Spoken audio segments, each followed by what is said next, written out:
El pasado 13 de abril fallecía en la ciudad alemana de Lübeck el escritor, poeta, dramaturgo, pintor e intelectual alemán Günter Grass.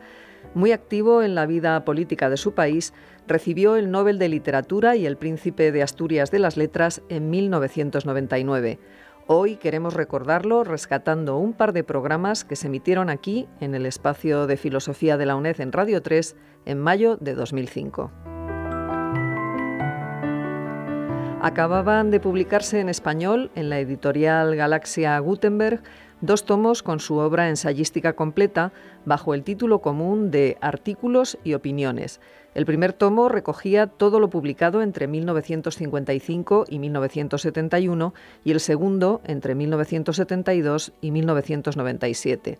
Del prólogo se encargó Ignacio Sotelo, catedrático emérito de la Universidad Libre de Berlín.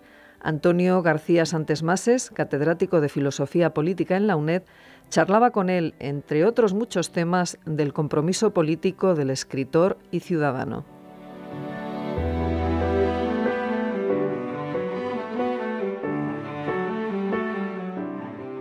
Para empezar, me gustaría que él nos dijera un poco cómo concibe él el papel de Günter Grass, porque es muy interesante en su prólogo que él diferencia lo que es el papel del escritor comprometido, del escritor que utiliza su prestigio, su capacidad de acceder a determinadas tribunas periodísticas, mediáticas, que incluso en algún momento se puede vivir como conciencia de una nación, de este papel más, por lo menos más atípico de Günter Grass, que él se llega a vincular a un partido político, que él diferencia el mundo de la literatura del mundo del compromiso, pero que sin embargo a partir de un determinado momento considera imprescindible comprometerse como ciudadano, no solo como elector, al final incluso de alguna forma como militante, como afiliado a un partido, en este caso al SPD, a la socialdemocracia alemana, para ejercer desde ahí, pues, su colaboración, su compromiso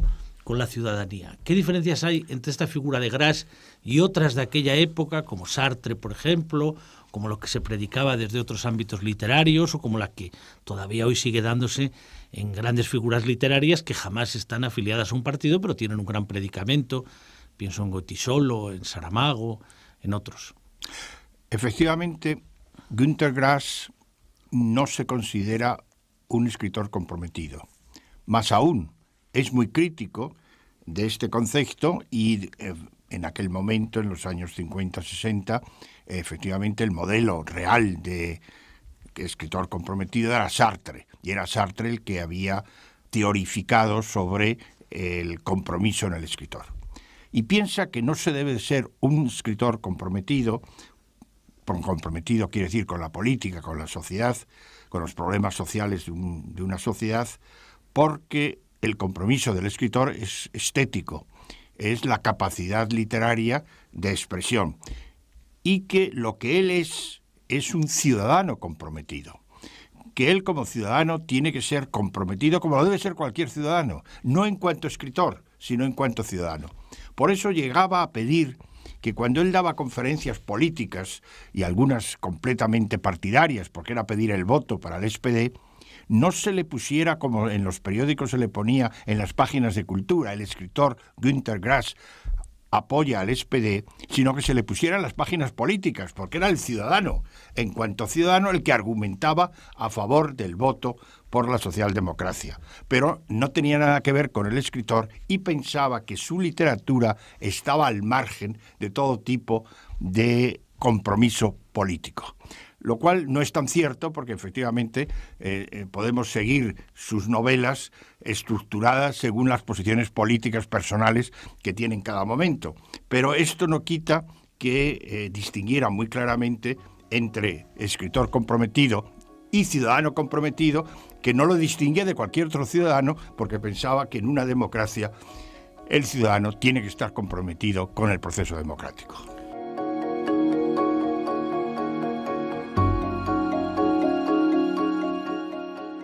Bueno, a mí me parece que en los 2 volúmenes, y ayuda mucho tu prólogo, uno de alguna forma se hace cargo de la historia de Alemania. Es decir, no es solo que la historia de Alemania explique la obra de Grass, sino que a través de la obra de Grass se van viendo distintos momentos de esa historia.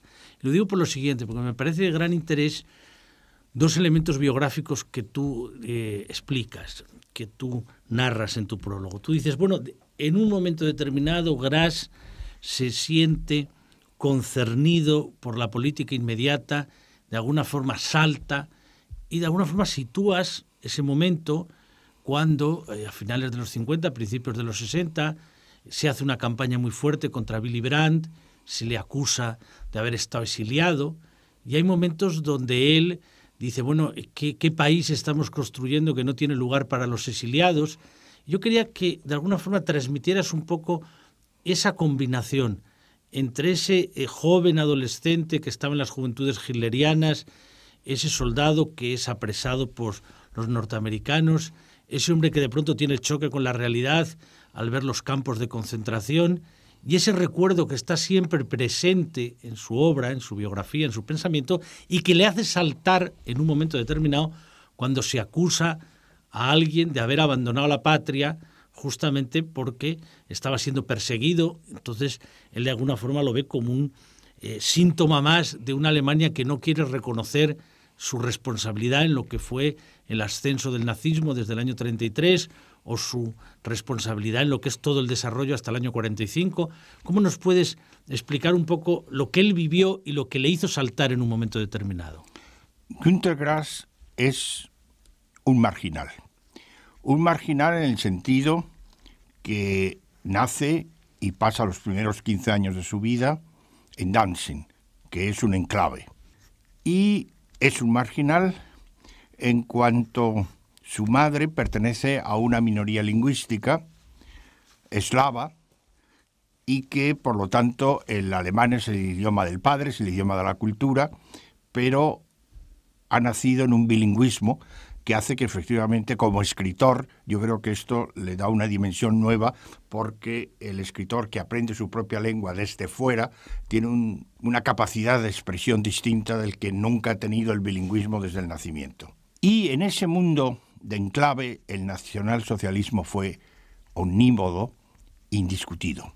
Y él recuerda que en los primeros 15 años de su vida, ni en la Iglesia Católica, ni en el mundo familiar, ni en el mundo social, ni en la escuela, oyó la menor crítica al nacionalsocialismo. De ahí que estuviera en las juventudes hitlerianas y que fuese un creyente en el papel del Führer, en el papel de Alemania como la nueva gran potencia civilizadora.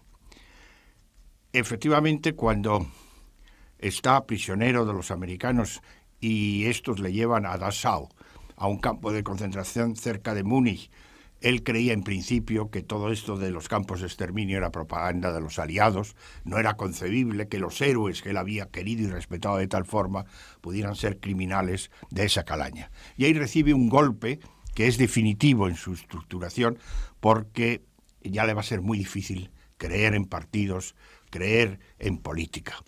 Y la consecuencia inmediata de este muchacho que queda desplazado en Alemania Occidental porque su territorio fueron desplazados por la población alemana y vive buscando a su familia que no sabe dónde está, después la encuentra cerca de Colonia. Su vida muy de trabajador que está a salto de mata a ver cómo puede sobrevivir es escaparse por el arte. Había sido pintor, quería ser grabador y consigues, que es su gran triunfo, entrar en la Escuela de Artes de Düsseldorf. Entonces, la política le queda al margen por completo. Y es el apolítico que intenta encontrar la salvación en el arte por el arte. Pasamos 15 años y llega este momento de los años 45-47 a los años 55, es decir, 10 años, 12 años, en los que él se le considera, digamos, un anarquista artístico, es decir, que no le interesa la política diaria y además desconfía de todos los políticos porque ha creído una vez y no vuelve a poder creer la segunda vez. Y él pertenecía al grupo 47, que la figura era Richter, y una vez ya vivía en Berlín. Le dice Richter que un grupo de escritores del 47 vienen a conversar y apoyar a Willy Brandt, que es el alcalde gobernador de Berlín. Y para extrañeza de todos, dice él, yo quiero ir también. Y el encuentro fue fulminante, se hicieron muy amigos en la relación paterno-filial, porque Willy Brandt era unos 15 años mayor que Günter Grass. Günter Grass era el joven exitoso que ya había publicado su primera novela y que ya había tenido un gran éxito, y en el tambor de hojalata, y en ese momento es una conversión política total y absoluta de que un compromiso, primero personal con la figura de Willy Brandt, apoyar a Willy Brandt, al SPD, que llegue al poder después de tantos años de gobierno de Adenauer, y de ese compromiso, primero con Willy Brandt, después va desarrollando un compromiso con la socialdemocracia, pero advirtiendo, como decía antes, que es un compromiso personal del ciudadano, pero que no quiere, que debe influir sobre el escritor.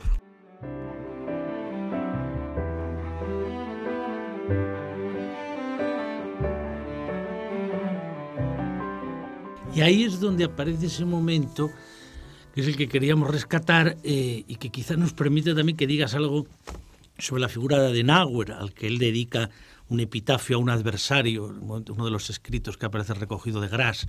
Pero claro, esa imagen, digamos, desde el año 45, todo ese largo periodo hasta el año 66, que se va a producir la Gran Coalición, hay un largo periodo de gobierno de la democracia cristiana, donde Adenauer, hasta que viene Ehrhard, es el canciller, es el primer ministro. Y entonces, de alguna forma, ese mundo de la Guerra Fría, de la división de las dos Alemanias, diríamos que esa idea que precisamente en uno de estos programas, con Manolo Fraijó, recogíamos de una frase de Strauss y del debate que había tenido con Wiesel, cuando decían en Alemania durante años, cuando existía Auschwitz, todo el mundo miraba para otro lado y nadie sabía nada. Cuando de pronto ha habido el recuerdo, hay una gran parte que dice, ya basta de hablar de Auschwitz, no se habla de otra cosa que Auschwitz, es intolerable que a un país con gran crecimiento económico se le sigan pidiendo responsabilidades. Pero de alguna forma, la figura de Adenauer, diríamos, tú la situarías como ese modelo de la Guerra Fría, del crecimiento económico, del paraguas norteamericano, pero donde a la vez no haya responsabilidad con el pasado, donde a la vez haya continuidad, o dónde se establecería la ruptura y la continuidad con el pasado que veía Grass. Es decir, porque esto es de interés para conocer un poco toda esa perspectiva. Bueno, yo creo que Adenauer se caracteriza por una ambivalencia fundamental. Por un lado, él había sido desplazado del poder, era alcalde de Colonia cuando llegaron los nazis, había sido respetado en el sentido de que lo habían convertido en un ciudadano no perseguido, pero que no podía actuar en política, y al terminar la Segunda Guerra Mundial, los norteamericanos pensaban que era la persona idónea para reconstruir una república federal, una república occidental de Alemania. La ambivalencia consiste en que era de los pocos ilustres alemanes que no tenía ninguna concomitancia con el nazismo, en ese sentido completamente limpio, provenía del Zentrum, que era el partido católico, y él hizo una cristiana democracia que consistía en unir católicos y protestantes, porque ante la fuerza que tomaba ya el Partido Comunista Alemán y sobre todo la socialdemocracia alemana, la división entre católicos y protestantes hubiera sido una pérdida significativa de poder. Entonces, el mérito es que la cristiana democracia se funda como una unión bastante izquierdista en el año 46-47, porque en el momento aquel había una corresponsabilización entre capitalismo y fascismo y había que crear no solamente una Alemania antifascista, sino una Alemania con una estructura social distinta que la que la había llevado al fascismo. Y ese Adenauer, digamos, limpio de elementos fascistas, que no había muchos, hombre conservador, por otro lado sabía que el restablecimiento de Alemania como funcionamiento era integrando a los antiguos nazis, porque el profesorado, los funcionarios, los jueces, toda la estructura del Estado y toda la clase media cultivada alemana había trabajado para los nazis. Esta es la ambivalencia que está desde el primer momento, en el año 46-47, que lleva a que ya en los años 50 se empieza a perseguir a los peores asesinos de los campos de concentración, pero quedan libres de polvo y paja todos los que habían marchado con el nazismo, porque era prácticamente toda la población alemana. Si se hace una desnazificación profunda, se acaba con la estructura del Estado y se acaba con las clases más cultivadas, y por lo tanto el bajón de Alemania hubiera sido absoluto y total. Hay una reconversión democrática, bueno, entre comillas, y esta es la ambigüedad que tiene este periodo bastante gris, porque se vive en la ambivalencia. Y efectivamente, sin esta ambivalencia no se hubiera explicado el 68 alemán y el 67-68, bueno, Alemania empezó el 67. Es decir, la reacción de los hijos frente a esta generación que había colaborado totalmente con el nazismo y que el 8 de mayo del 45 se descubre que ellos no sabían nada y miran para otro lado y tampoco hacen una defensa. Pero y esa de Hitler. dureza implacable de él con Brandt, que le hace reaccionar a Grass, esa dureza del exiliado, del hijo de madre ilegítima. Cuando Willy Brandt empieza a ser una alternativa de gobierno, empieza a preocuparles la figura. Y solo se comprende que se pueda acusar a alguien para descalificarlo, ser exilado, cuando efectivamente la mayoría de la población había sido colaboracionista. Claro. Y entonces se le dice: nosotros no somos colaboracionistas, nosotros hemos sido fiel al pueblo alemán. Hemos pasado los malos años del pueblo alemán.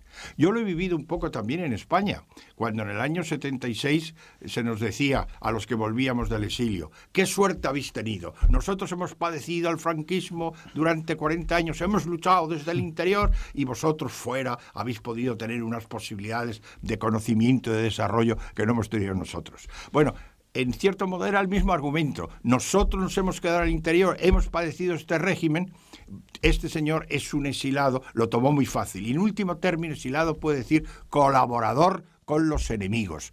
Es decir, estuviste a la orden de los aliados en lucha contra Hitler. Porque claro, todos los exilados socialdemócratas y todos los exilados comunistas y todos los exilados judíos estaban contra el sistema, contra el nazismo, y lo podían hacer solo con la ayuda de la Unión Soviética, de Estados Unidos, es decir, con la ayuda de las potencias que estaban enfrentadas con la Alemania de Hitler. Fíjate que llega él a decir, Grass, en un momento determinado, en un discurso de lo que él llama discurso sobre lo evidente, en octubre del 1965, una frase tremenda. Dice: una vez más, la palabra exiliado, dicha en alemán, ha demostrado su eficacia como insulto y difamación.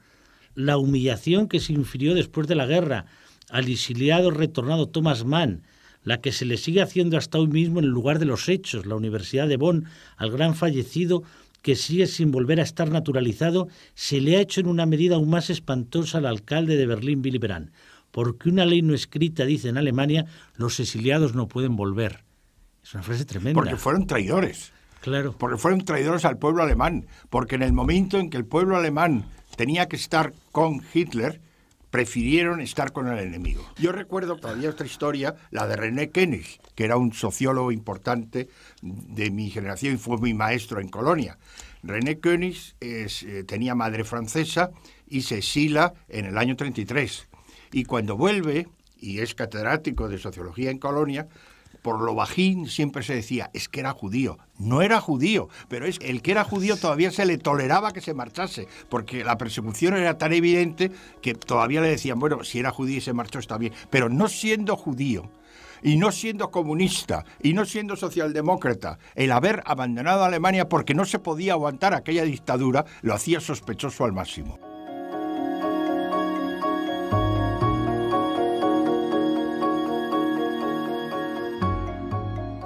Claro, ahí es donde aparece uno de los momentos que me parece a mí más apasionantes del libro, que tú reflejas muy bien en el prólogo, de los escritos que van apareciendo, que es cuando él se lanza a decir: verdaderamente es intolerable esto que se diga de los exiliados, esto que se dice de Brandt, esta campaña de difamación. Pero claro, que el acceso al gobierno sea en el año 66 en una gran coalición, Entonces ahí hay estos artículos preciosos, estos escritos, la coalición melancólica, es decir, donde él va hablando. Claro, tú le explicas muy bien lo que significó para él, para Günter Grass, cómo él avisa, cómo él le dice a Brandt y a los otros miembros, cuidado con esto puede polarizar la sociedad a derecha e izquierda, pero sobre todo cómo vamos a reconstruir una identidad moral si el presidente de ese Consejo de Ministros, el canciller, es una persona que fue miembro del partido nazi del 33 al 45, si Strauss está de ministro. Es decir, tú ahí lo explicas, yo creo que muy bien, la dureza que tiene. Él se ha comprometido políticamente, pero la primera verificación institucional del compromiso por parte del partido le crea una decepción y una frustración enorme, y que va a provocar, entre otras cosas, la aparición en el 67 de esa nueva generación de los hijos a la que tú te referías. ¿Cómo reconstruyes ahora ese periodo? Bueno, ese periodo fue para él el paso de una socialdemocracia reformista y muy prudente, que es la que él había recibido de Willy Brandt en los años a finales de los 50 y a principios de los 60, sobre todo en los principios de los 60, y el descubrimiento que ese reformismo prudente y ese vuelco con el programa de Bad Godesberg a una socialdemocracia que se desprende del marxismo había llevado tan lejos a una gran coalición con la derecha dura y pura. Sí. Y entonces su reacción fue no solamente una crítica, que no tuvo la menor eficacia, al gran gobierno de coalición, explicando que iba a llevar consigo efectivamente una ruptura de la izquierda y que esto iba a tener consecuencias bastante catastróficas, como después tuvo en el 67-68, pero le libró de un reformismo muy prudente. Es decir, que el cambio fulminante que se produce en Grass es una radicalización política. Y la socialdemocracia que va a defender a partir del 66-67 es justamente una socialdemocracia reformista sí, democrática sí, pero que aspira a un modelo social distinto que en la sociedad capitalista existente. Claro, pero fíjate que algunos de los textos a mí, por lo menos, me impresionan mucho. Por ejemplo, una carta abierta que le envía el 30 de noviembre del 66 al que va a ser primer ministro, estimado señor Kissinger. Entonces va hablando aquí y hay momentos en que él dice... que no puede ser, que tiene que renunciar por el bien de Alemania. Claro, ¿sí? ¿Cómo serán ahora las clases de historia en nuestros colegios? Vamos a dar motivos al estalinista Ulbricht para señalarnos con el dedo. Es que no hay en el SPD, en la CDU, un hombre lo bastante libre de hipotecas como para hacerse cargo de la Cancillería. Claro, es que hay un momento ahí donde lo va a explicar cómo van a enfrentarse con argumentos la juventud de este país a ese partido de ayer que hoy puede resucitar con el nombre de lo que era el NPD, el partido favorable a los nazis. Si usted lastra el cargo de canciller con el peso de su pasado, ¿cómo vamos a honrar la memoria de los combatientes de la resistencia, torturados y asesinados, la de los muertos de Auschwitz, si usted, el cómplice de entonces, se atreve a establecer hoy las directrices de la política? Es duro, pero claro, también... Para él era durísimo que un antiguo nazi pudiera ser canciller. Pero también muy duro el escrito siguiente, la conciencia del SPD, donde cuando le contestan a él como diciendo la conciencia no está fuera del SPD, él se refiere a los que no aceptan preguntas, se refiere al dirigente del partido, a Benner, no tiene reparos en esquivar las preguntas, y va diciendo aquí, no estoy apoyando escisiones ni izquierdas ni liberales del SPD, al contrario, aconsejo pedir cuentas con el carné del partido en la mano en todas las ocasiones que se presenten, las escisiones por la izquierda, Y hablando aquí, claro, fue muy duro, ¿no? Se refleja ahí una experiencia de una dureza, y que es la que de alguna forma crea las condiciones de la aparición de la nueva generación. ¿Cómo es la nueva generación de los hijos que frente a lo que había sido el bienestar, lo que había sido el crecimiento, el paraguas norteamericano, empiezan a decir que en la política tienen que entrar otros elementos, tanto en la política exterior de Alemania como en todos los temas, por ejemplo, la crítica a la política norteamericana en Vietnam, como en lo que va a ser el movimiento estudiantil? El factor fundamental viene de fuera, y es que los estudiantes de los años 66, 67, 68, que habían sido educados en que la democracia era el mejor régimen posible y que gracias a los americanos en Alemania Occidental existía un régimen democrático y tenían máxima confianza en que este régimen era defensor de las libertades en el mundo entero y amante de la paz, se encuentran con golpes terribles. El primero fue el inicio de la guerra de Vietnam. Como un país que pretende su propia independencia, bien, dentro de una concepción comunista que les lleva a vincularse a la China comunista, pero con todo derecho a ser lo que ellos pretendan ser, es bombardeado de una manera salvaje por los Estados Unidos. Pero la experiencia berlinesa fue el Shah de Persia, porque Persia se presentaba en el mundo occidental como el paradigma del movimiento de progreso, de avance capitalista para Persia. Y en ese momento los estudiantes viven la presencia del Shah de Persia con unos matones que van dando palos a todos los que se oponen. Los que se oponen y los que organizan el movimiento son estudiantes persas que estudian en la universidad y que dicen: este señor es un dictador y es un dictador al servicio de los norteamericanos. Y hay una gran manifestación, y en esta manifestación pasa algo insólito, y es que la policía mata a un estudiante. El cambio fue fulminante. De la noche a la mañana descubren la brutalidad que se ejerce en nombre de esta democracia en Persia o en Vietnam. Y llevó consigo una radicalización, porque los hijos de aquellas generaciones de antiguos nazis, y eran hijos todos, porque toda la población de una manera u otra había consentido por lo menos en el antiguo régimen y habían callado durante estos 20 años, los hijos se preguntan: ahora entendemos vuestros silencios de compromiso, y veo que lo que había sido la brutalidad nazi se reproduce en la nueva brutalidad del nuevo imperialismo. Y les llevó a una radicalización, sobre todo en la figura que fue ejemplar en aquel momento de Rudi Dutschke, que era un hombre que venía, un estudiante que venía de la Alemania Oriental, del mundo cristiano.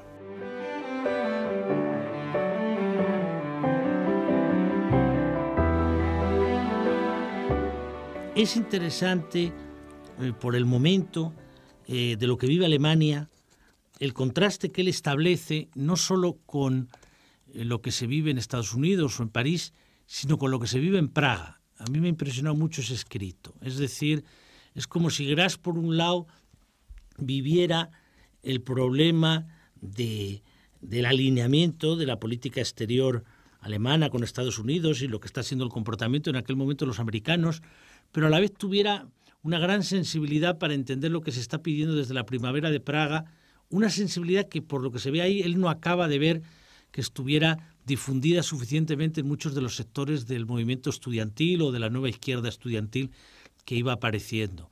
Él considera todo ese conjunto de factores que son decisivos para repensar el lugar del socialismo democrático y de la izquierda, el peligro del alineamiento norteamericano, pero lo que va a ser después también la entrada de los tanques soviéticos en Praga, es decir, las dos, Vietnam, Praga, qué se puede hacer, y de alguna forma eso vinculado a lo que va a ser el momento posterior del 69, lo que va a ser ya cuando se intente sobre todo la Ostpolitik por parte de Brandt, el intento de reencuentro, por ejemplo, en Polonia, de nuevo el problema del pasado nazi.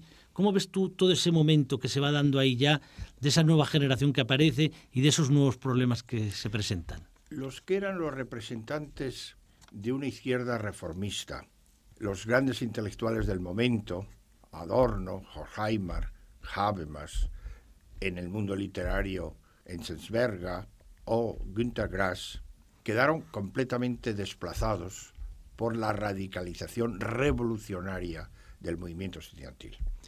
Los estudiantes que tuvieron su líder y su ideólogo en la figura de Rudi Dutschke fue la idea de la revolución ha llegado y hay que hacerla ahora, la revolución socialista mundial.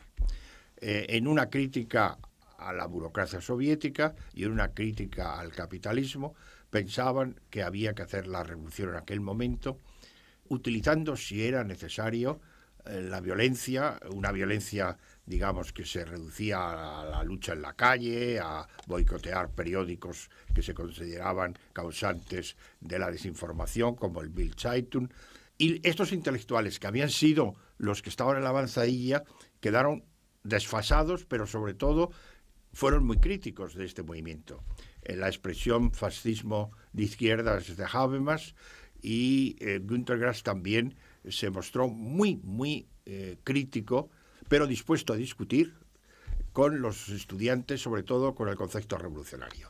Es decir, Günter Grass dice: yo no soy un revolucionario, yo creo que la revolución es lo peor que nos puede pasar, que lleva consigo destrucción sin edificación de ningún tipo, pero decirlo esto en el año 68, cuando el movimiento estudiantil estaba predicando la gran revolución socialista, y le llevaba a posiciones muy críticas con el movimiento estudiantil.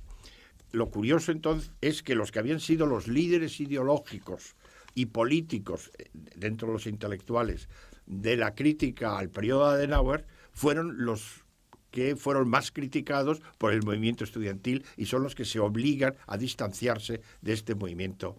Cuando este movimiento va decreciendo en la universidad y se va radicalizando, cuanto menos, más radicales, y llegan ya a crear el grupo terrorista de Baader-Meinhof, y ya formar el ejército rojo, entonces efectivamente es cuando la crítica a ellos fue la mayor. Algunos, como Heinrich Böll, todavía intentaba explicar, no justificar en ningún caso, pero explicar por qué se había habido esta radicalización. Günter Grass tiene una actitud muy curiosa, y es que después de haber sido el mayor crítico, o el crítico también, de la radicalización revolucionaria, en vez de entrar en lo que había sido tal vez el error mayor que tuvo el gobierno de Willy Brandt, que fue el que se llamaba el Radikalerlass, el decreto para suprimir a los radicales del servicio público, y la pertenencia al Partido Comunista, a la pertenencia a movimientos de izquierda, hacía imposible ser funcionario, lo cual profesores de enseñanza primaria, secundaria o enseñanza universitaria fueron, como ellos decían, se nos prohibió el ejercicio de nuestra profesión. Fue el que aumentó con esto la polarización, y efectivamente aquella famosa frase de Willy Brandt de osar más democracia quedaba contradicha justamente con este decreto que eliminaba del aparato del Estado a todos los que perteneciesen a una izquierda beligerante. También contra esto está Günter Grass, es decir, está contra los dos frentes. Está contra los que radicalizan y están predicando una revolución que él no solamente considera imposible, sino enormemente nefasta, y está contra aquellos que reaccionan con la visceralidad que significó la prohibición de los radicales en el servicio público.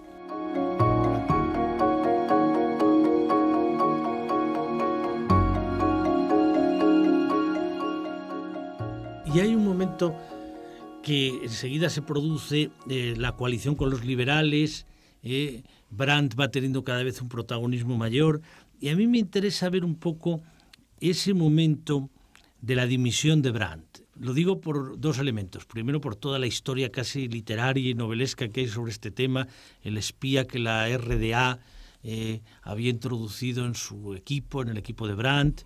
Después, el planteamiento que tú en el prólogo insinúas, de que de alguna forma aquello fue como una cosa que se le escapó de las manos a la RDA, porque no estaban interesados de ninguna manera en que acabara el gobierno de Brandt, los problemas internos en el grupo parlamentario, la vida privada de Brandt que podía saltar en cualquier momento. Es decir, hay toda una gran historia sobre eso, incluso literaria sobre eso. Me interesaría que dijeras algo sobre cómo se produce ese momento y cómo se produce entonces también la aparición de un nuevo Brandt con el que va a coincidir bastante Günter Grass, es decir, el hombre que revitaliza la Internacional Socialista, el hombre que a partir de ese momento va a dar una gran importancia a la presencia, por ejemplo, de la Internacional en la caída de las dictaduras en Grecia, en Portugal, en España, el hombre que después va a lanzar el programa Norte-Sur, que se abra la nueva agenda de problemas medioambientales, ecológicos, de desigualdad internacional. Ese nuevo Brandt, sin embargo, se tiene que despedir de canciller. ¿Cómo fue ese momento para Grass y para Alemania? Yo creo que habría que empezar en la primera frustración, y es que cuando ganaron las elecciones Willy Brandt. Las ganó en unas elecciones en las que en la campaña previa Günter Grass jugó un papel fundamental y luchó como nadie, recorrió toda la geografía alemana predicando, había que decir, predicando la necesidad del triunfo de Willy Brandt.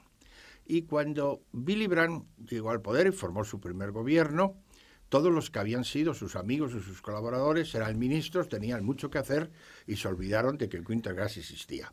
Como él había dicho por activa y por pasiva, que él estaba en la política, no para conseguir un puesto político, no llamó a la puerta de nadie y decir, oiga usted, aquí estoy yo.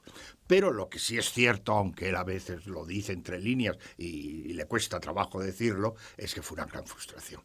Porque él esperaba que, dada su capacidad de análisis político y dada su capacidad de movilización, pues en el momento en que Willy Brandt formase gobierno, alguna responsabilidad le tendría que dar a Günter Grass, no como agradecimiento porque en la campaña, sino porque reconocía que era un político que servía para esto.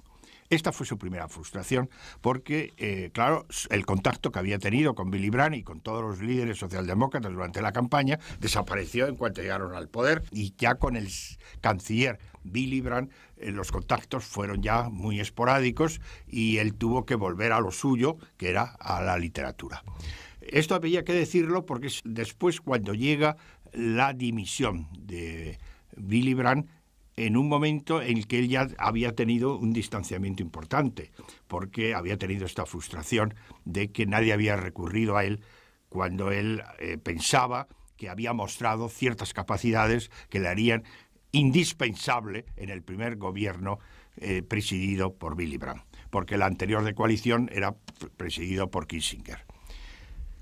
La dimisión fue algo que él le pareció horroroso. Yo creo que Willy Brandt también le pareció horroroso, porque tuvo elementos terribles, y es que partido, policía y gobierno conocían 6 meses antes que existía este espía al lado de Willy Brandt, que le espiaba directamente su vida, y lo dejaron 6 meses acumulando una serie de informaciones, y cuando tuvo todas esas informaciones le dijeron a Willy Brandt, tienes que dimitir porque el gobierno de la República Democrática Alemana tiene todas estas informaciones que también tenemos nosotros porque le hemos estado siguiendo, y estamos dependiendo absolutamente de un escándalo que pueden organizar en cualquier momento.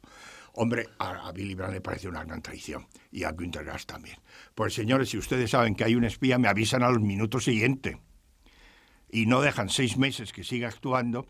Hombre, se decía, no estábamos al principio seguros, se trata de tener las informaciones muy seguras, pero fue una operación para deshacerse de él. Hombre, razones para deshacerse de Willy Brandt, pues dentro del partido había distintas, y todas eran inconfesables hacia el público, o bien porque se tenía la impresión que Willy Brandt era un canciller que discutía mucho, dejaba discutir mucho, daba muchas ideas, pero no tomaba decisiones, y que había una paralización de la vida política, o bien los que estaban preocupados porque Willy Brandt bebía un poquito demasiado y había situaciones de Estado en que no estaba en sus cabales y que había que eliminarlo, y entonces aprovecharon, yo creo, el espía para eliminarlo. Efectivamente, esto no era algo entre compañeros y entre los propios ministros. El ministro del Interior y los servicios secretos le tenían que haber advertido al canciller desde el primer momento, desde la primera sospecha, qué sospecha tenía, y no esperar 6 meses y al cabo de 6 meses decir, ya tenemos confirmado todo, pero también te podemos decir que la información es que tiene. Y para la República Democrática Alemana el mayor éxito fue el mayor fracaso. El mayor éxito es que efectivamente pudieron colocar su servicio de espionaje al lado del canciller, un espía con el cual la información era directa. Su mayor fracaso es que la apertura hacia el este y la política de apertura hacia la DDR había sido la obra de Willy Brandt, y se quedaban sin el mejor mediador en aquel momento. Entonces, lo que había sido el mayor éxito fue también para la DDR el mayor fracaso. El mayor fracaso.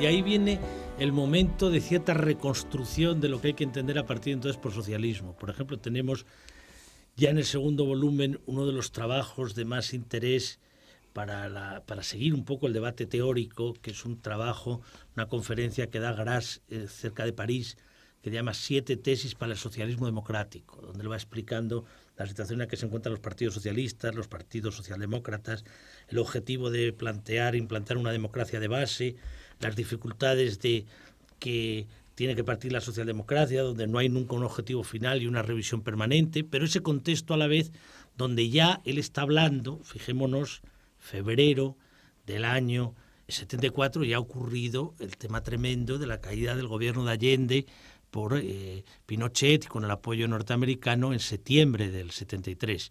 Y comienza a aparecer el nuevo Partido Socialista francés, lo que después va a ser el eurocomunismo, lo que decíamos antes de la presencia de Brandt en la lucha por la recuperación de la democracia en Portugal, en España, en fin, todo ese momento que tú ya viviste, ya volviendo a España en el 76, viendo un poco cómo era ese nuevo tipo de socialismo que se hablaba entonces, socialismo del sur de Europa frente a la socialdemocracia, como un socialismo más radical, más de unidad de izquierda, más anticapitalista, más neutralista contra los bloques militares, y que después pues tiene toda una evolución que no se corresponde con esas expectativas a finales de los 70 y sobre todo en los años 80.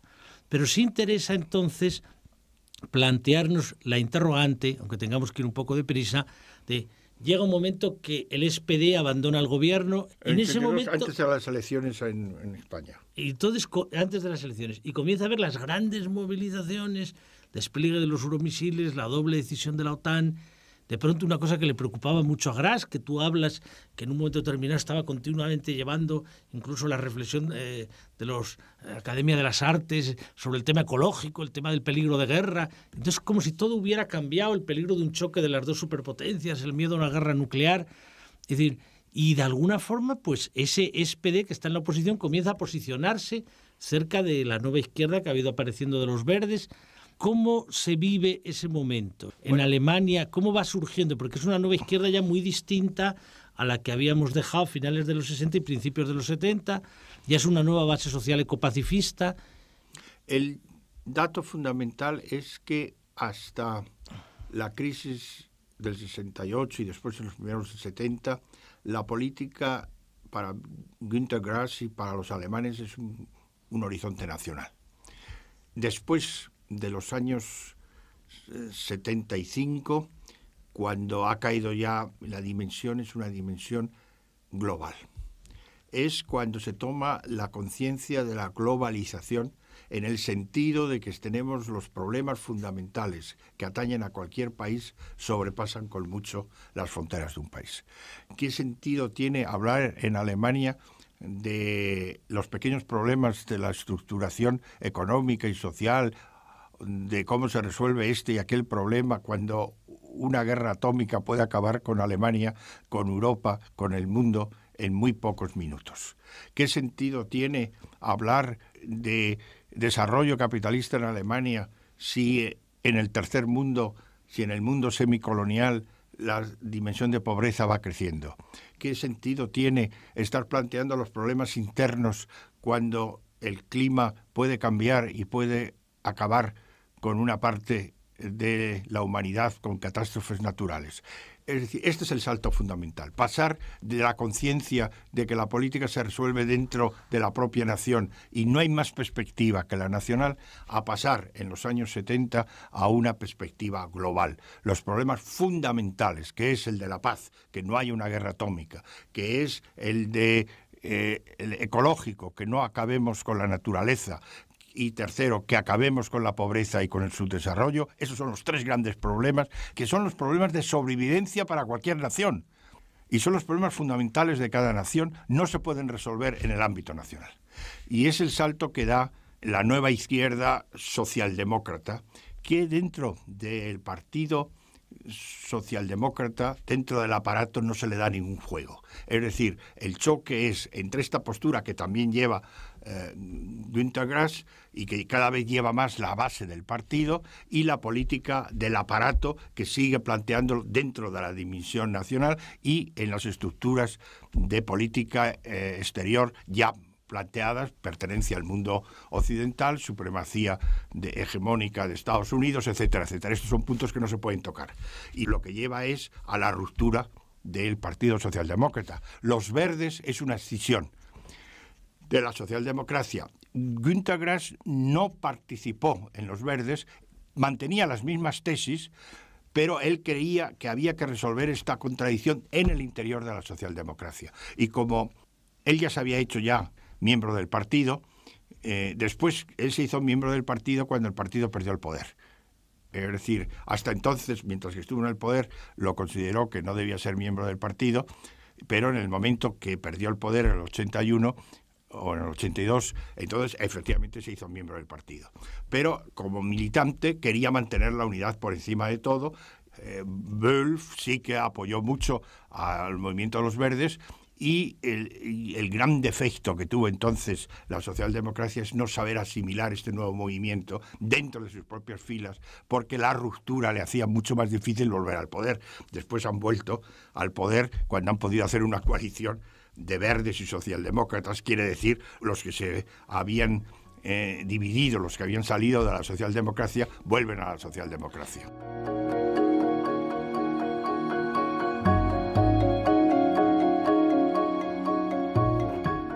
Pero hay un momento antes de llegar a eso que es como apasionante, ¿no? Es decir, el dirigente que intenta recoger más esa perspectiva, que es Lafontaine, es el hombre que a finales de los 80 tiene todo este discurso de conexión de la nueva sociedad, con el ecopacifismo, de cómo hay que hacer la nueva cultura, la nueva posición frente a la civilización tecnológica, y diríamos que entonces todo eso no es que desaparezca, pero queda en segundo plano, porque lo que aparece es la unidad alemana.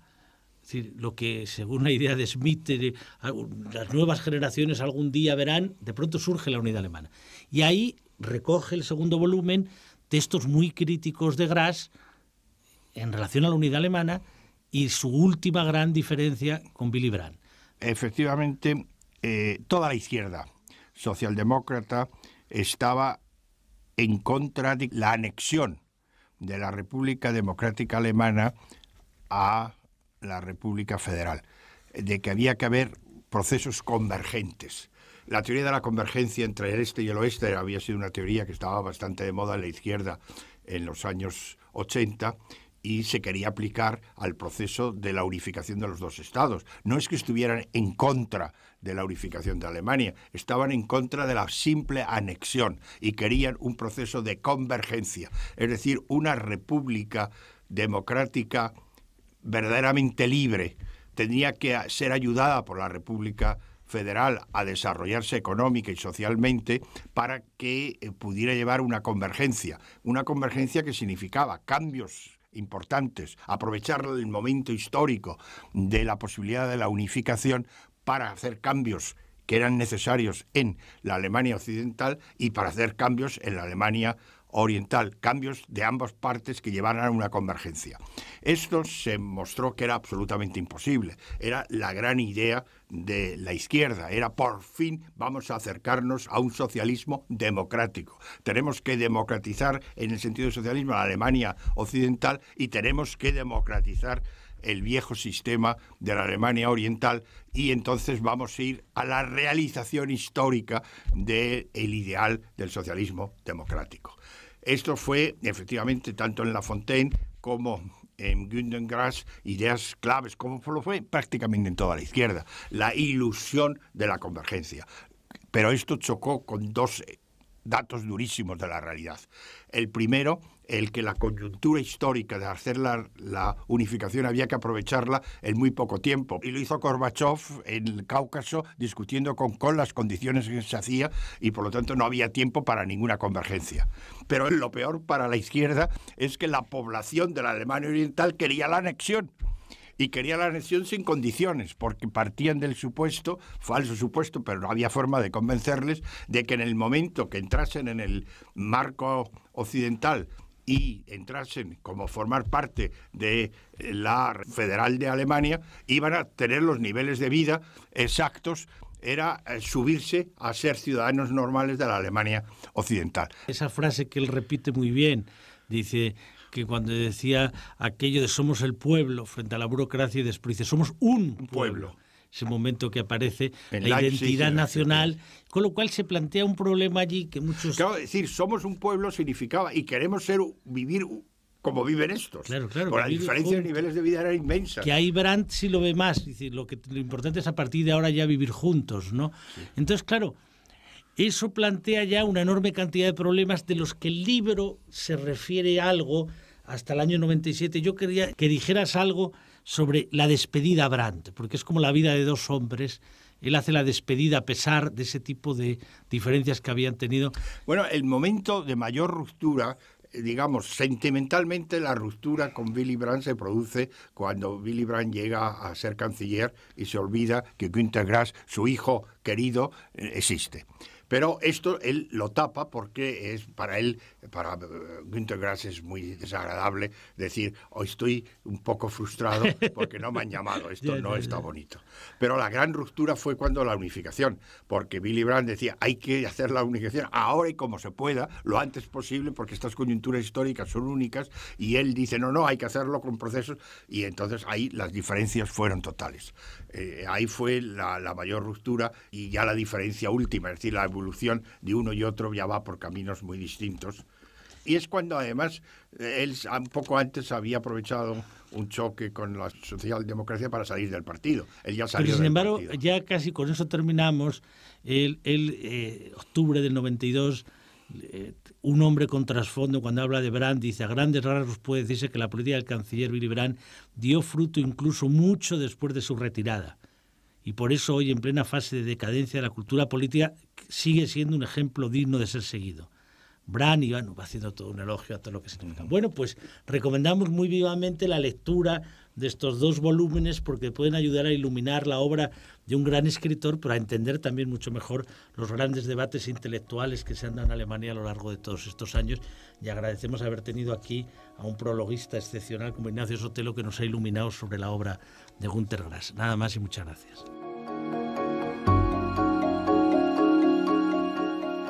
Antonio García Santesmases, catedrático de Filosofía Política en la UNED, e Ignacio Sotelo, catedrático emérito de la Universidad Libre de Berlín, hablaban así hace ahora 5 años del escritor alemán Günter Grass, fallecido en abril de este año y al que hemos querido hoy recordar de nuevo en Sin Distancias.